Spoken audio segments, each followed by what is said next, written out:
Saya dari kelas 11I. Di sini saya akan menjelaskan tentang kompensasi pribadi atau private compensation. Secara umum, kompensasi adalah konsep yang tak terpisahkan dalam dunia kerja. Bagi para pekerja, kompensasi adalah salah satu faktor penentu dalam memilih pekerjaan dan tingkat kepuasan kerja. Bagi perusahaan, kompensasi adalah cara untuk memotivasi karyawan dan memastikan bahwa mereka tetap produktif.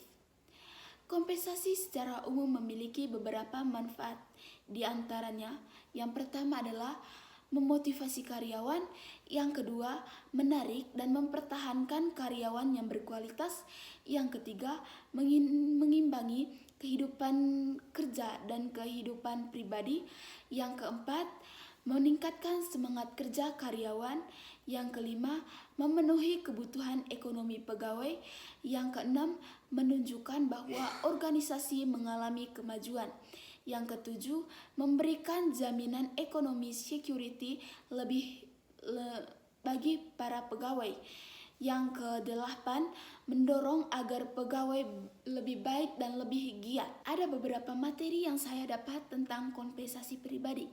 Yang pertama, kompensasi pribadi dapat mengurangi atau meniadakan transfer falas ke luar negeri. Yang kedua, kompensasi pribadi dapat dilakukan dengan mengalihkan penyelesaian utang piutang. Yang ketiga, kompensasi pribadi dapat dilakukan dengan mengalihkan penyelesaian utang piutang kepada penduduk di negara tempat tinggalnya. Yang keempat, kompensasi pribadi dapat dilakukan dengan memberikan kemudahan antara eksportir dan importir dalam satu negara. Yang kelima, kompensasi pribadi dapat dilakukan dengan menyelesaikan utang piutang kepada seorang penduduk tempat ia tinggal. Yang berikut tujuan kompensasi pribadi. Yang pertama, mengurangi transfer falas ke luar negeri. Yang kedua, memudahkan penyelesaian utang piutang tanpa harus berpindah tempat. Yang berikut teman-teman cara kerja kompensasi pribadi.